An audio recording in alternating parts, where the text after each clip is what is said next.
What is up, everybody? This is Magneon from Cyberblood Audio, and today we're going to be looking at how to make a dubstep drop like FutureExit inside of Ableton Live 11.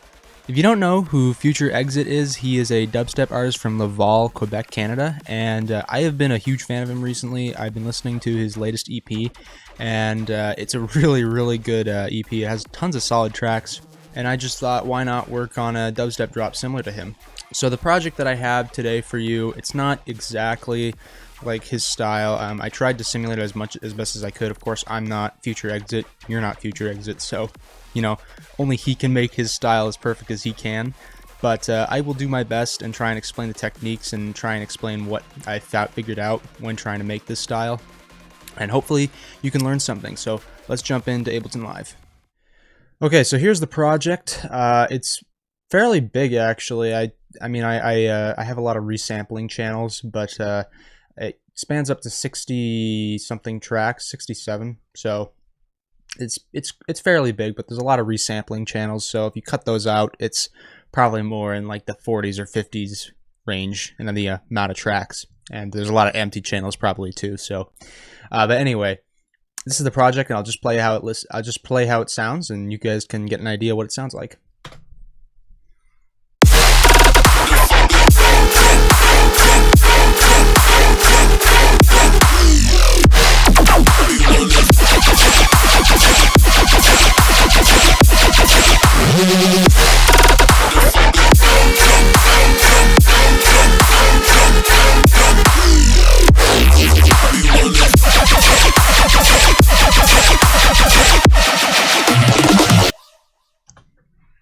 So yeah, as I said, it doesn't sound exactly like FutureExit or his style, but I did my best.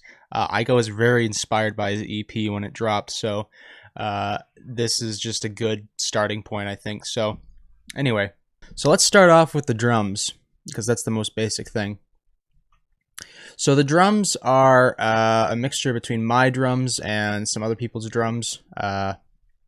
I have what I have here is a Barely Alive kick drum from Barely Alive's new pack, Barely Alive Essentials Volume 2, I believe. Yes, and this is my favorite kick from the pack. Very nice, snappy kick, and all I'm doing is just EQing the highs just a little bit. I'm only doing that because I like darker kicks in my drops these days. I don't really know why. I just think darker kicks, like kicks with less high end, they just sound better in the mix for me. Like, they're not annoying or anything. Like, they give the nice thump that you need for your drop, but they're not overbearingly loud, and they're not overbearingly annoying. So I think personally darker kicks can really help in some cases for dubstep drops.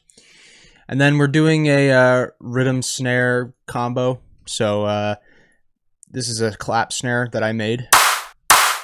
With a bunch, I synthesized the main clap, and then I added some samples. I think I also added, when I made this sample, was my own claps, which is, I layered a few of my claps together, and it kind of created a nice transient. And yeah, it has a bunch of other samples in there too. So, and mixed together with the kick, sounds exactly the way it should. So like a rhythm snare. So it's pretty cool. Or I forgot to say trench snare. Yeah, everybody's calling rhythm trench now. I don't get that, but anyway. So then coming in with the drums are these cymbals. And these are just some cymbal loops I had in sample packs. They're just a bunch of rides, as you can see. And a technique that I did was I panned the two left and right. These are two different samples, by the way, so like they're slightly different. There's the same kind of sounds, but they're slightly different. When you pan them left and right, they create a nice stereo field for your top end, and that way you have a brighter, wider top, and it's a really good technique, and it's better than just keeping your rides and cymbals in, like, not necessarily in a closed environment like in a mono space, but it's better than keeping them just stereo and static in the stereo field, if you know what I mean. I find panning hard panning two slightly different elements can go like a long way for making a stereo field. So, and then we have this crash that I synthesized, and that's just starting off the cymbals with the kick. And there's not really much else on this. I think I did sidechain the cymbals to the kick and the snare, but I did it using a transient shaper. This is something I do quite a bit.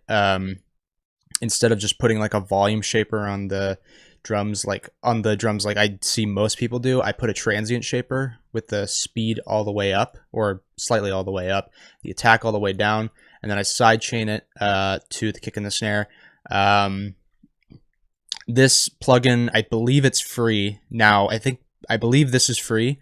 It might not be. If it's not, I'm sorry, but I believe that the Transient Shaper by Kilohertz is free. So if you want to be able to do this, this shouldn't be too hard. But it's a good mixing tip. It's a good mixing technique. It's a good way to keep the cymbals in the mix and not have them like disappear or feel too squashed if they're being like compressed or sidechain compressed by the drums. So I think that's a fun technique.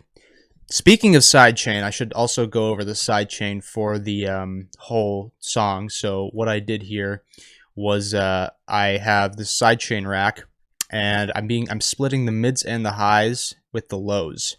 So I'm using Ozone 8 Imager for this, and what I'm doing is I'm cutting off at 150, and I'm slowing the highs, and then the same thing in the lows section, cutting it off at 150, and then I'm soloing it. I guess this is just turned off, whatever. And yeah, that just splits the lows and highs, and then I can I can sidechain them differently. And I think that's super important, especially in dubstep, to sidechain your lows and your highs differently. I don't see a lot of new producers do that. If you are new to dubstep and you're having a hard time mixing your tracks, you should really be sidechaining your lows and highs differently, because that can actually really help fit your kick and your sub bass together and not create a really distorted low end that might ruin the dynamics of your mix. And I use Ozone 8 Imager. I know this is an expensive plugin, but I use this because it is the best for linear phase splits at very low latency and very low CPU usage. I'm not kidding. Like, I don't know why, I don't know how, but it doesn't cause much latency, and it doesn't cause much CPU usage for me. So that's why I use this. It's real handy to get the kind of processing I need, and it doesn't affect the phase at all. And for the actual sidechaining on the mids and highs, I use Kickstart 2 with this curve on. I have it set to MIDI, and then I have this sidechain trigger with a external instrument on it being sent to the pre-master. And then, yeah, for the lows, I'm not using a volume shaper for the lows like I did on the highs. I'm actually using a compressor. The reason why is because with a compressor, it follows the low end of the kick more accurately. At least in my opinion, I find it follows it more accurately. If you can volume shape your low end to a side, like you can volume shape your low end to the sub bass through sidechaining if you like. But I personally found when I did that it was really hard to get it perfect. This method instead, I think, is a lot better. And literally all I did was I routed the kick to the sidechain, and this is Pro C2, so it's a little different than the Ableton stock compressor, but basically I set it to external input, and then I trimmed off the high end here, just in the sidechain. And yeah, I just did the regular sidechain techniques for compressors, and as you can see, it compresses it just the right amount. I could probably tweak this a little more if I wanted it to be a little more aggressive, but okay, so that takes care of the drums. Actually, one more thing. I do have a bit of processing on the kick and the snare. I have this rack I made, and this is just a glue compressor just to catch any peaks, or catch any like super. So this compressor here is just to catch any peaks or any kind of really annoying dynamics. This is a saturator just to give it a little bit of heat before it goes into a transient shaper, which is just pushing the transient out a little bit more. This glue compressor is actually a little bit more for the transients, I'd say, rather than the dynamics. But as you can see, because if I turn it off, the kick sounds a lot more boomy without it. So okay, so that takes care of the drums. So let's go on to the drop basses. I'll turn off the sidechain for this too. So to start off with, I have this sub bass, and this is a preset from Phase Plant, a NASCO preset actually from his Bass Forge pack, and it's just a sub bass. Like, you know, don't worry about using a presets for a fucking sine wave. Like, what do you know, people complain about using presets. It's like, oh, yeah, I'm just using a sine wave. Anyway, I don't want to go on a tangent, but anyhow. Yeah, so this is just, if you want to recreate this, this is super easy. It's a sine wave layered with a noise oscillator. And then, as you can see, the noise oscillator is being high passed just a little bit. And then there is a distortion that's just distorting the ever living shit out of it. And then we have a filter. That's just cutting out the mids, and that is an important thing to do because without it, your mid basses wouldn't punch through enough. And then there's just a transient shaper to clip it off. I have another clipper on this, another soft clipper, V clip, and that just makes it just a tiny bit louder. Oops, I do have the sidechain off, but anyway. So let's get on to the actual mid basses. So there's a lot of layers going on here, and I won't go and break down every layer because that's going to take way too much time. But I'll show you some of the patches. I'll show you how I made some of the things, and then I'll explain the rest of the layers. So this is the main layer, I'd say. And this is a bass I made in Phase Plant. I believe this is it. Yeah, this is the patch.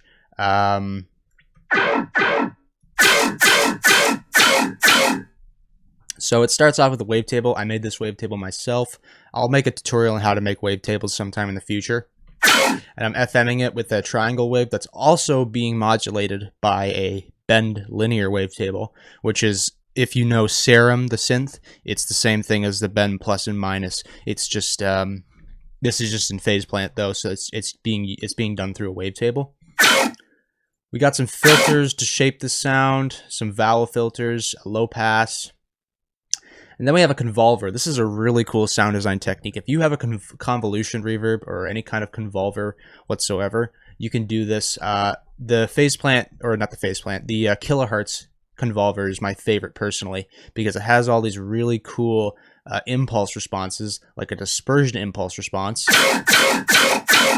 which can create really nice smooth transients, and it can also give your sound lasery, which is something I tend to hear in FutureExit tracks as kind of like a sometimes lasery transients. So then we have a faturator, just to give it a crunchy top end.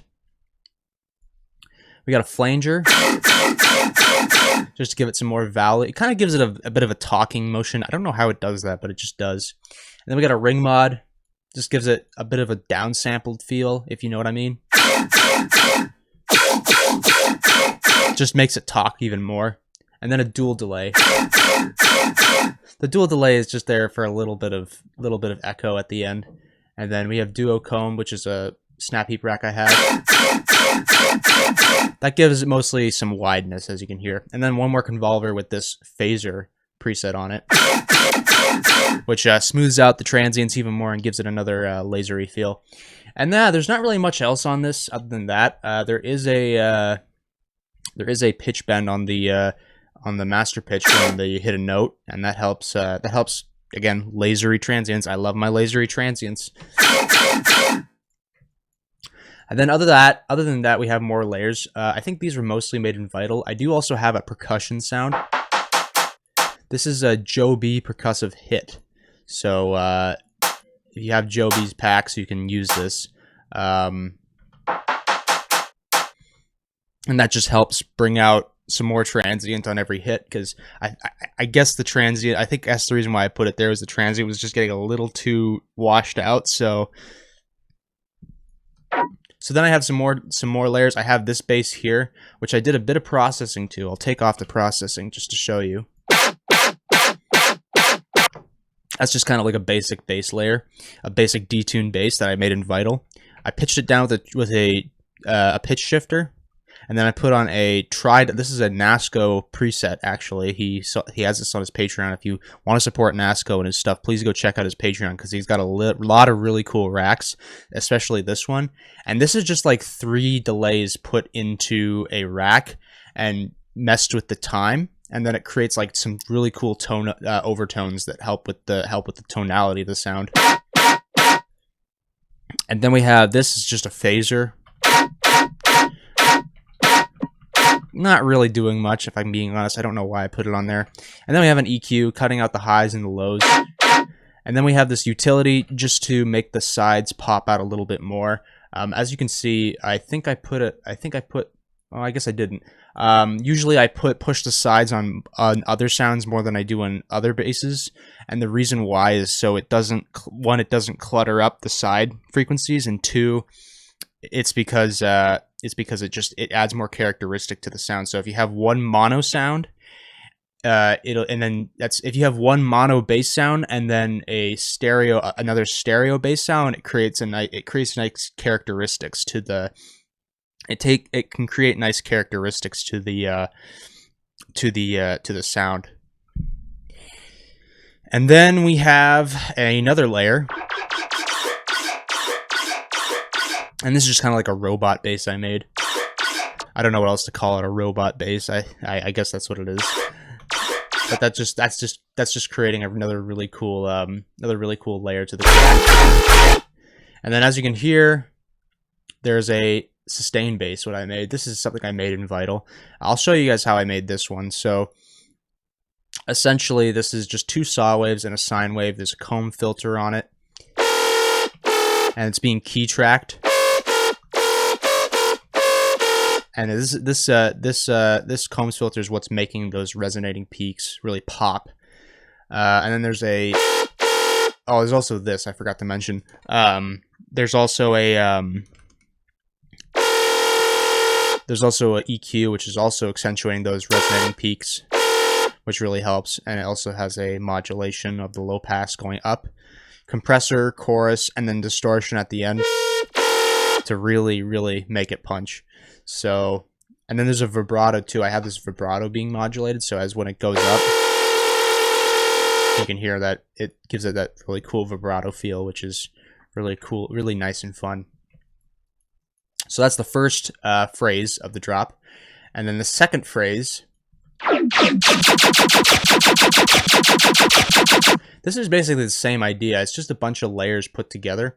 As you can see, we have this detuned bass here. And then I have this laser sound that I made. I would show you the preset for this, because I do think this is a really cool sound, but unfortunately I lost it, so I can't really show you right now. But this is just another laser bass, and this one, when I was making this, I made this a while ago. When I was making this, I was trying to simulate Autumn Hate, if you know who Autumn Hate is. Another really popular, well, not really popular, but another dubstep producer who you might have seen on Disciple. And then we have this high-end kind of transient bass. It's not really doing too much, but it's just giving a nice little bit of sparkle on the top end. And then all together, yeah, it creates this. It creates this really cool. I think this is a quintuplet rhythm bass. I don't really know what kind of rhythm this is. I just thought it sounded cool. So anyway.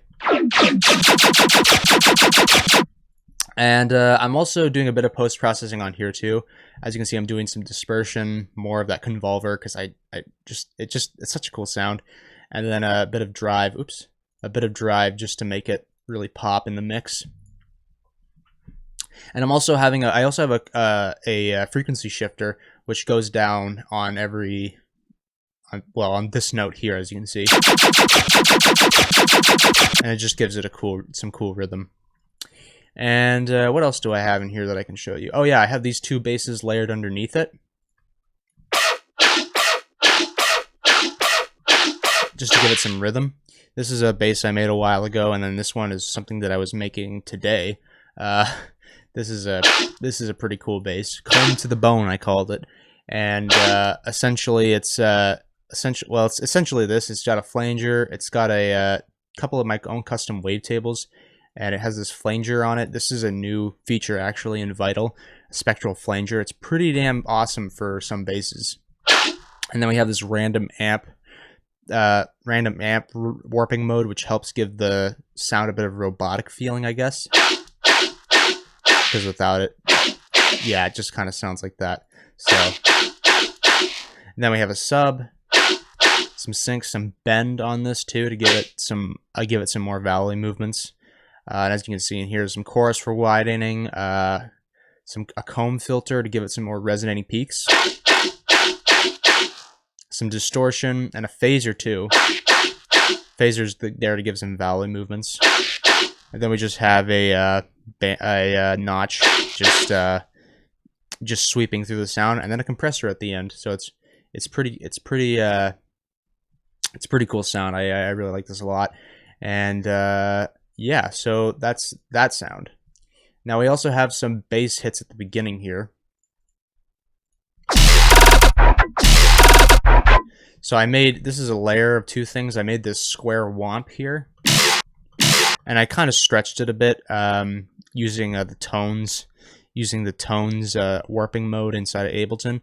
A lot of people like to use Complex Pro when they're stretching basses, but I've found personally that tones is the best for stretching dubstep basses for resampling. I don't know why. It sounds higher quality, but it's like it's less CPU, I think. But it's just way better, I find, for stretching basses. Then we have this bass layer underneath it, and then layer it sounds pretty cool. And then coming in, we have this laser bass that kind of fills into the main phrase.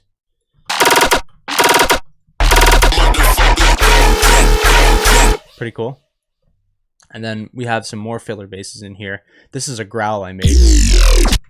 This is a growl I actually made in Vital too. I'm using Vital a lot in this because right now Cyberblood Audio is working on a Vital preset pack, just to tease that a little bit for a second. But this is a preset I made in Vital. And using a custom wavetable, some bend, the spectral phaser, which sounded really cool, I found. And then we have this this bandpass filter, which we're modulating a bit, and it's on the 24 mode because on the 12 mode it's not valley enough, I find. So usually when I'm making growls, I always use the 24 decibel per octave mode. That way it gives it more of a valley feel. And then we have the formant filter. Not doing a ton, but it's giving it some more valley movements. Excuse me. Then we have a notch filter. More vowels. And then we have this downsample distortion mode on it, which what it's doing is it's giving it a little bit of crunch on the top end. It's not really that noticeable. I guess it's just because the downsample isn't really that great in this, but it's supposed to give that top end crunch that you hear in a lot of Virtual Riot growls or Skrillex growls.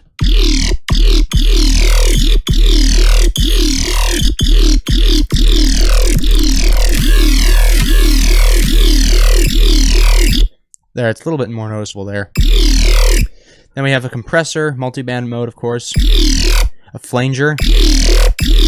This is giving it some stereo width and some nice metallic-y feeling in the top end. And then, of course, a phaser, giving it more vowels. And yeah, we're doing some pitch modulation on this too, I believe, to make it, you know, sweep down and sound like a growl. But then we have this cool bass here. It started as this patch here in Serum, and it's pretty simple. It's just a sine wave, FMing with a triangle wave with the sync on, and there's a bandpass filter. It's making this curve, and then it's just being hyper. It just has a bit of hyper dimension on it just to give it like a bit of width, and then I resampled it, put some erosion on it. 2 erosions actually, one to give it a bit of high end, and then the other to give it kind of a bit crushed feel, which I thought was cool. And then we have a OTT, this just to push the high end a little bit because it just wasn't sitting right in the mix to me. A saturator, and then a dimension expander, this is also a free plugin, by the way, if you want to give your sound some width. And this is a good option for you. You can get this right off of X4 Records website. And then we have some lasers under it just to give it some more movement. So that pretty much covers it for the basses. Oh, actually it doesn't, because I just remembered I have some Reese basses in here too. Yeah. I don't remember where they are. Oh yeah. So there's this Reese bass here, which is a preset that we were working on for the Cyberblood preset pack.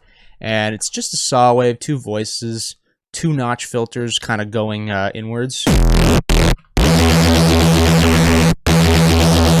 phaser, a chorus for widening, compressor, another notch filter, and like a lot of distortion. If you're making these kinds of respaces, you always got to remember to distort, because that's what gives the overtones. That's what makes the Reese sound like it's reesing together. So really cool sound that we made for this pack that we're working on. And then there's one more, I think there's one more Reese space. Oh yeah, it's right here. This is a different Reese space. This is actually a preset that I got from Ivory, because it's just a really good Reese preset. I didn't really change anything to it other than take off the low pass filter, because the low pass filter, it doesn't really make sense on the preset. But anyhow, and it's literally the same idea as the Reese bass I showed you earlier. It's just in Serum. If you want to look, you can. But yeah, it's not too much else. What I am doing here is I'm putting a frequency shifter on it. This is something also I heard in FutureExit's tunes. He puts frequency shifters on things and then modulates it downwards, and then it kind of creates that. I don't know what it's called, but I don't know what that effect is called, but it's a really cool effect. And yeah, that's pretty much it. I didn't really add much else. There is this glitch bass that I have in here just to fill it at the end. But other than that, that's pretty much it for the basses. I didn't really do much post-processing on it. What I did do is I put a soft clipper on it just to shave off the peaking frequencies, or I mean the peaking levels. And I have an EQ on here too, Pro Q3. And this is a technique, this is a mixing technique I use a lot these days, is I just shave off around 10K, or maybe not 10K, yeah, around 10K, or you can go down to even 6K if you really want to, but around 10K, and that just gives a little bit more room for the cymbals. That's 1,000, not 10K, what the hell. That just gives a little bit more room for the cymbals to punch out. Okay, so other than that, we got some other things to go over. We got some vocals. I hear all the time about how hard it is for people to get vocals, and I can really attest to that. Finding good pre-drop vocals for your songs is frickin' hard. It is really, really frickin' hard. Thankfully, I have this pack that's pretty good for this. It's by Avant Samples, which is really good. They're really good company for this kind of stuff. They have this pack called Heavy Rap Vocals, and it's full of these really cool vocals that can be used for dubstep, house, trap music, whatever. Motherfucker. And they work really good in this case. I'll be running. And I just used 2 vocals that are repeated throughout the track. One cool technique I did do, though, that I want to go over is that I layered them, as you can see. I pitched them down as well. But what I did was I put one just a semitone above the other, and then it creates this detuning sound, which I don't know how. I don't know what the science is behind it, but it creates so much more hype to the vocals. Like, it's really cool. And then I added some post-processing to it, some OTT. some EQ just to boost the top end and cut out the lows, and then a dimension expander, again, just to give it a bit of wideness. Because without it, it doesn't stick out in the mix. And then we have some chants. These aren't being processed at all. I just threw them in raw, and these are from Dyadic. He has a pack out too, which is really good. And he's got some cool vocals in there too. This is one that I use all the time for some reason, but anyway. And then we have this melodic vocal loop that I got from a Nasco pack. And that just creates some nice melodic overtones in the background of the track, which is really cool. And other than that, we don't really have much else going on. We do have some effects in here. That's just to fill into the next part. And then as the I think this is the 8 bars as the 8 bar ends, the next 8 bar goes in, and then it creates this kind of like build up to the next part, which is really fun. So I will turn back on the sidechain and the drums.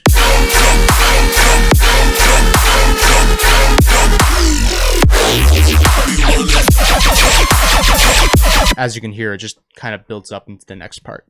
So anyways, other than that, that's pretty much it for the tutorial. I just wanted to give you guys a quick rundown of the track, just so you could get a good feeling of how we made the sounds. And other than that, I hope you guys enjoyed. So thanks very much for watching. If you want to see more content from Cyberblood Audio, please make sure to subscribe and leave a comment with your thoughts. And leave suggestions for another artist you might want to see in the next video. Other than that, thank you very much for watching, and we'll peace out.